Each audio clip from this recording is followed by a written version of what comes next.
Bon vendredi 2 décembre. Je vous rappelle que cette émission elle est diffusée en simultané, notamment sur le CGMS Média, CGMS Rock et CGMS Country.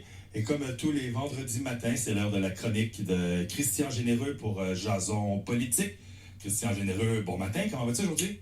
Ça va bien, ça va bien. Une grosse semaine, par contre, hein, comme on dit en politique, une semaine, c'est une éternité. Ça a brassé cette semaine un peu partout, autant au Québec, dans l'Ouest que dans le monde. Fait que c'est une bonne chronique. On va essayer de condenser ça là, pour être en mesure d'expliquer un petit peu à tes auditeurs qu'est-ce qui s'est passé, là, entre autres, au PQ, au Salon Bleu cette semaine. Oui, alors on commence avec le début, le premier sujet. Donc, le PQ refusé au Salon Bleu. Je t'écoute. Oui, ben en fait, comme je sais pas si tes auditeurs suivent la politique un petit peu, mais bon, mardi dernier, c'était la rentrée parlementaire à Québec. Nathalie Roy qui est la députée de Montarville, a été élue à la présidence de l'Assemblée nationale. Je pense qu'elle va faire un bon travail. Là, c'est en mesure de couper son jupon caquiste et de faire des gestes forts pour souligner sa pleine indépendance face au gouvernement Legault. Le lendemain, ben, évidemment, François Legault a fait un discours d'à peu près 90 minutes, où il a tenu à mentionner quelles étaient ses priorités, mais le PQ n'était pas là dans ces deux sessions-là. Pourquoi? Parce qu'évidemment, comme tout le monde le sait, le PQ refuse de prêter serment à la reine, pas la reine, pardon, à la couronne britannique.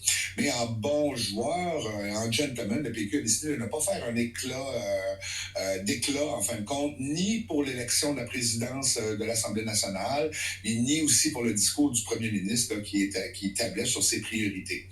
Donc, hier matin était le moment choisi par le PQ pour faire son entrée à l'Assemblée nationale, autant pour le chef du PQ, Paul Saint-Pierre Plamondon, le député de Matane-Matapédia, Pascal Bérubé, ainsi que celui des Îles-de-la-Madeleine, Joël Arsenault, qui voulait faire leur entrée à l'Assemblée nationale, mais qui leur a été refusé par la présidence, donc Mme Nathalie Roy. Et en gros, sa décision, c'était, en fin de compte, c'est que la présidence de l'Assemblée nationale ne peut pas changer les lois. Donc, on sait que ce serment-là est ensaché dans la loi constitutionnelle de 1867. Et comme c'est une loi, une motion aussi, elle expliquait là, hier dans sa décision qu'elle ne peut pas avoir effet de dérogation sur une loi, même s'il y a un consensus unanime parmi la députation qui siège à l'Assemblée nationale. Donc, pour être en mesure de changer cette loi-là, ça prend une loi qui est nécessaire. Ce que QS a déposé hier comme premier projet de loi à l'Assemblée nationale là, pour que cette loi, ce serment-là soit en fin de compte facultatif et non une obligation comme ce l'est actuellement. Il y a le gouvernement caquiste aussi qui veut déposer un projet de loi. Donc là, c'est de voir sur quel projet de loi ils vont travailler. Est-ce que ça va être sur celui du gouvernement, ce que je crois qu'il va avoir lieu, ou celui de Québec solidaire? On va savoir dans les prochains jours. La bonne nouvelle dans tout ça, c'est que même le Parti libéral est d'accord à ce que ce serment-là devienne facultatif. Il y a eu par contre un changement de discours. C'est que Marc Tanguay, mardi, disait que on veut étudier le projet de loi, on va entendre des constitutionnalistes. Par contre, c'est qu'il y a autant d'avis différents que de constitutionnalistes.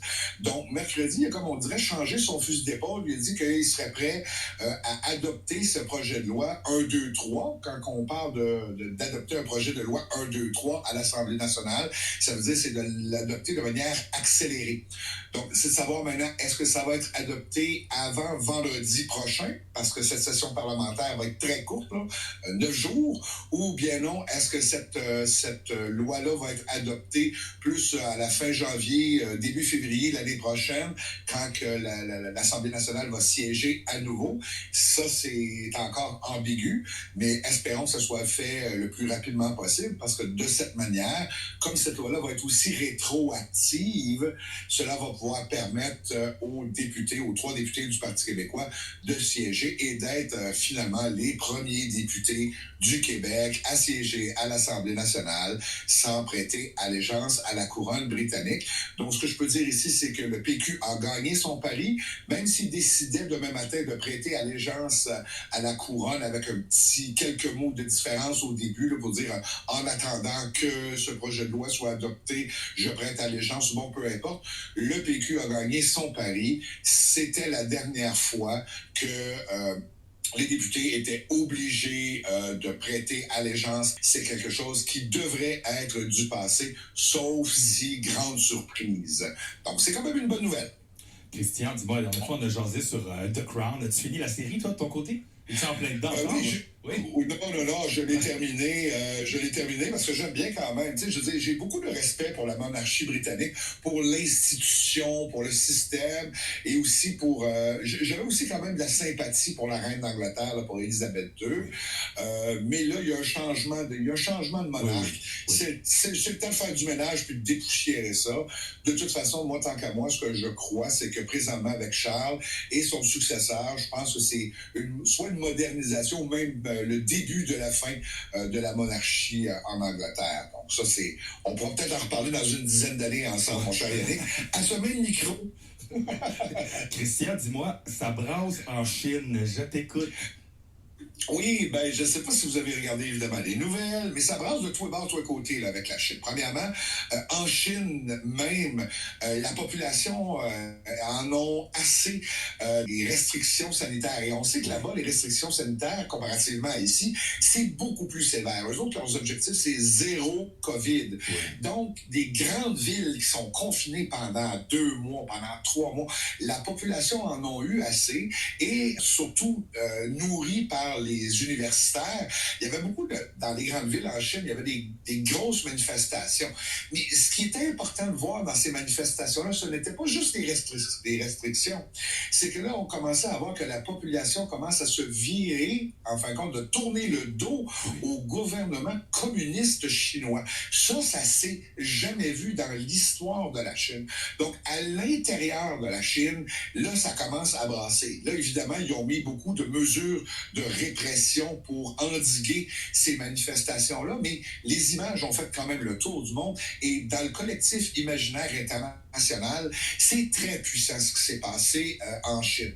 Mais aussi, à l'extérieur de la Chine, là, on commence à avoir des pays comme le Canada, entre autres, qui commencent à dire « Wow, la Chine, votre ingérence, c'est assez ». Bon, là, il y a une enquête de la GRC présentement.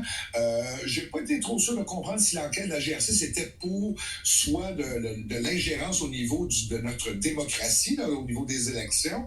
Ça reste à voir. Quoique le premier ministre, Justin Trudeau, semble-t-il, en 2016, si je ne me trompe pas, a reçu quand même pas loin de 70 000 $ de fonds qui vient de cette communauté-là. Et en même temps, comme par hasard, il y a une banque chinoise qui s'est ouverte. Donc, il y a plusieurs choses à ce niveau-là. Mais ce qui est frustrant aussi, c'est que la Chine impose, en fin de compte, un peu leur directive ou leur façon de faire. On l'a vu à l'Université d'Ottawa quand l'ambassadeur a dit « pas le droit de filmer ». On voit que ça a été une grosse erreur là, du recteur d'Ottawa.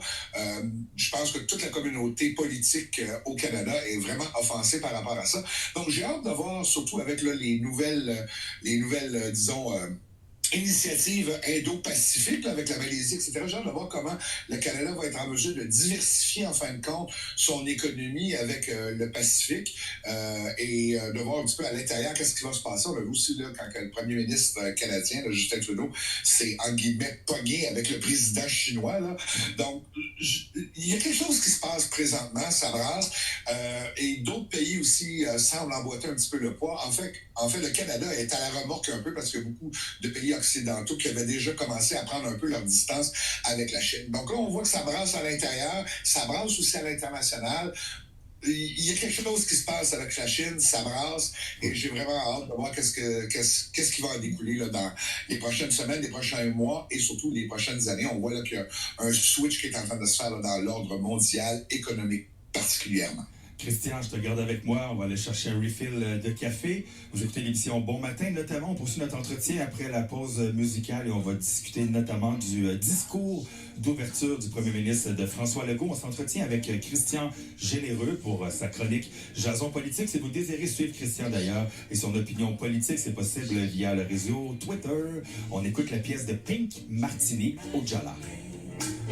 On s'entretient avec Christian Généreux pour Jason Politique. Maintenant, Christian, je t'écoute sur, notamment, il y a eu le discours d'ouverture du premier ministre François Legault. Oui, exactement. Comme vous le savez, c'était la rentrée parlementaire, comme je l'ai parlé un petit peu en début de chronique. Donc, mercredi, ça a été le discours d'ouverture du premier ministre qui faisait état de ses priorités. Moi, pour ma part, j'ai trouvé son discours là, qui était rempli beaucoup trop de slogans. Ça avait l'air d'une campagne de communication. Là. C'était beaucoup inutile, beaucoup de superflu.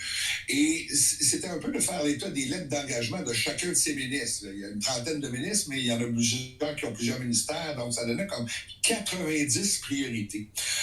Comme je disais tantôt, ça ressemblait beaucoup à une opération de communication. Moi, je trouve que ça a beaucoup dilué son message et ses priorités. À 1h18 là, de blabla à faire que même moi, là, en tant que féru de politique, là, j'ai eu de la difficulté à écouter jusqu'au bout. Mais au moins, en deux cognages de clous, là, j'ai quand même retenu le fait deux choses qui étaient super importantes. La première, c'est qu'il veut vraiment travailler sur renverser la tendance du déclin du français au Québec, particulièrement à Montréal. Donc, pour moi, c'est une façon d'admettre que la loi 96, soit la refonte de la loi 101, là, qui a adopté avant la dernière campagne électorale, n'était clairement pas suffisante et qu'il devra tabler sur vraiment là, d'autres mesures beaucoup plus costaudes pour y parvenir. Une chose de certaine, c'est qu'il mise beaucoup sur une immigration économique à 100%. Cette immigration économique-là, c'est celle que le Québec choisit et qui s'engage à apprendre le français là, dès leur arrivée. Donc, voir comment cela va s'articuler dans les faits et quelles sont les autres mesures là, qui pourraient être mises en place. Peut-être la loi 101 au cégep, ça serait une bonne chose. Mais je peux tout de même dire là, que je sens qu'à ce niveau-là, il est sincère et déterminé à y arriver. Je pense que ça, c'est un de ses legs qu'il aimerait laisser quand il quittera la politique. Mais ce qui a retenu beaucoup mon attention pendant l'ensemble de son discours, là, c'est qu'il est souvent revenu sur des questions surprenamment sur l'environnement, sur les changements climatiques, sur les GES et la transition énergétique, l'électrification et j'en passe. Pas mal plus que pendant la campagne électorale, je dois avouer. Et c'est un peu pour ça que je suis un petit peu sceptique, parce que naturellement, la CAQ est beaucoup plus, et même François Legault est beaucoup plus de nature économique qu'environnementale, et c'est beaucoup plus leur fer de lance de cette formation politique et de leur chef. Donc, j'ai hâte de voir si les bottines vont suivre les babines à ce niveau-là. Ce qu'il a dit, c'est que lui, dans son discours, ce qui est important, ce sont les résultats. Alors, voyons voir si cette 43e législature sera en mesure de faire ce que doit pour la crise climatique et l'environnement. Car pour le moment, il y a beaucoup de choses à faire là, pour voir là, si il met ça de l'avant. Et là, mon cher Christian, rapidement, on va terminer en 2 minutes avec notre dernier sujet, la souveraineté de l'Alberta dans un Canada uni. Je t'écoute. Exact. Ben, en fait, c'est très drôle parce que l'Alberta aussi faisait leur rentrée parlementaire avec leur nouvelle première ministre qui est en remplacement de Jason Kenney qui a remis sa démission comme premier ministre. Donc, eux, ils veulent déposer un projet de loi sur la souveraineté pour que, mais toujours dans un Canada uni, là, c'est ça qui est assez spécial, là, pour que se donner des super pouvoirs, en fin de compte, et pour, selon elle, que la province, ses employés, les organismes publics soient couverts par cette loi-là contre des poursuites judiciaires. Mais ce qui est important ce qui est important dans cette loi-là qu'elle veut ajouter, c'est qu'elle voudrait donner la possibilité à l'Assemblée législative, qui est l'équivalent de l'Assemblée nationale à Québec, d'adopter une motion pour donner au gouvernement des pouvoirs censés empêcher l'application des lois ou des règlements fédéraux, de la réglementation fédérale. C'est assez particulier. Donc, autrement dit, c'est dire, donc, moi, cette loi-là au fédéral, elle ne nous intéresse pas, elle nous nuit, elle est dommageable, on ne l'appliquera pas sur notre territoire. Donc, c'est assez spécial, comme la Constitution canadienne surtout permet aussi aux provinces d'adopter des lois avec la clause non-obstant ou la clause dérogatoire, si vous préférez, pour éviter justement des poursuites judiciaires ou la contestation judiciaire au niveau fédéral.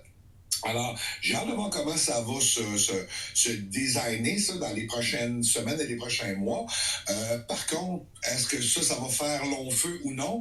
Moi, mon petit 2 cents là-dessus, je penserais pas, parce que dans 6 mois, eux autres, ils s'en vont en élection générale, et présentement, avec les sondages, le NPD rentrerait fort. S'il y avait des élections demain matin, je suis convaincu qu'ils abrogeraient cette loi-là pour éviter, évidemment, tous les frais de contestation judiciaire que le fédéral pourrait faire envers cette loi aussi inusitée. Mon cher Christian, dis-moi, excuse-moi, le mot de la fin dans la dernière minute.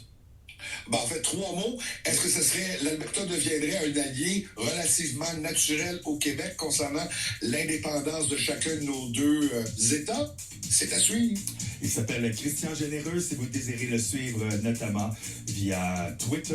Et puis, t'es-tu en train, là, avec tous ceux là, qui rouvrent leur horizon pour aller vers l'autre site, là, que je ne me rappelle pas le nom, en changement de Twitter, puis se concentre pour seulement Twitter pour le moment, Christian? Oh oui, parce que bon, c'est sûr qu'il y en a qui ont décidé de quitter Twitter, là, des gros noms, etc. Mais quand on regarde les nouvelles, la politique, etc., pour le moment, ça reste toujours bien concentré sur Twitter. Donc, je continue avec Twitter. Je vais peut-être m'ouvrir un compte sur Mastodon, mais voilà, ça va être juste de mettre un œil, juste pour être un petit peu un weareux, là. Mais pour le moment, on n'a pas vu de mouvement massif là, de la classe journalistique ou politique faire un move en ce sens. Donc, pour moi, je vais rester encore sur Twitter ou sur Facebook, bien sûr. Il s'appelle Christian Généreux. Je te souhaite un beau week-end. Christian, sans t'appel en fin de semaine, ton bal à la neige, t'as des sorties. On a beaucoup de neige. Vous avez le temps d'aller jouer dehors. Merci, Christian. Je te souhaite un beau week-end. Enfin, on n'utilise pas un lance-flamme pour pelleter la neige dans notre driveway. On laisse ça aux États-Unis. Ça s'appelle Christian Généreux en pièce musicale avec Pink Cadillac de Natalie Cole. Je vous souhaite un bon début de journée. Merci, Christian. Bon week-end. À toi aussi.